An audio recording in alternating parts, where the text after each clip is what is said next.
Good morning, ma'am. Any good editorials to read today? Yes, absolutely. There's a very important editorial in The Hindu's opinion section about record high number of Indians deported from US in 2025. Come, let's have a look. So the editorial is record high number of Indians deported from US in 2025. Concern and distaste for deportations have increased among Democrats and Republicans. So in 2025, 3,258 Indian nationals were deported by the United States to India, the highest annual figure since at least 2009.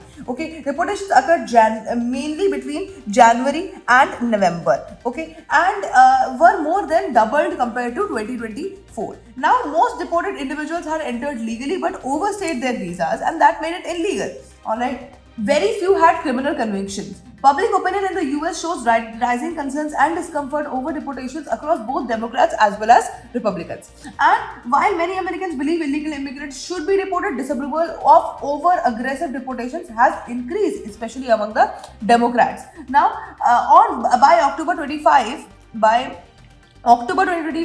about 86% of Democrats felt the Trump administration was doing too much on deportations, up from earlier months. Hispanic communities shows the highest fear of personal impact, followed by Asian, Black and white groups. Now, despite discomfort with deportation, some support for deporting some undocumented immigrants remains strong, while support for deporting all has declined. Now, let us talk about some additional pointers, which are migratory trend. What is that? Indian migrants form one of the largest skilled and semi-skilled migrant groups in the US, making India highly sensitive to US immigration policy shift.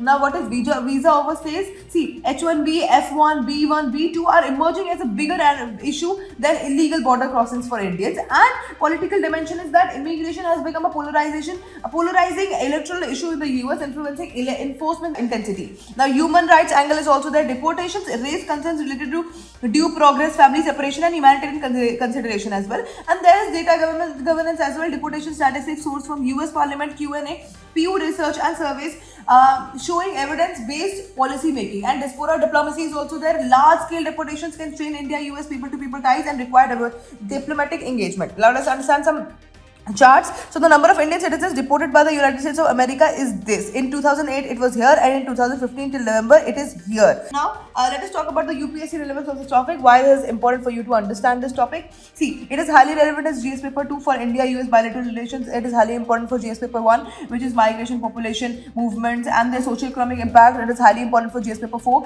which is ethics issues in deportation, state sovereignty, etc. And for essay also this topic becomes highly relevant. If you want a deeper analysis of this editorial, please go watch our DNA video, and that's it for today. Thank you for watching.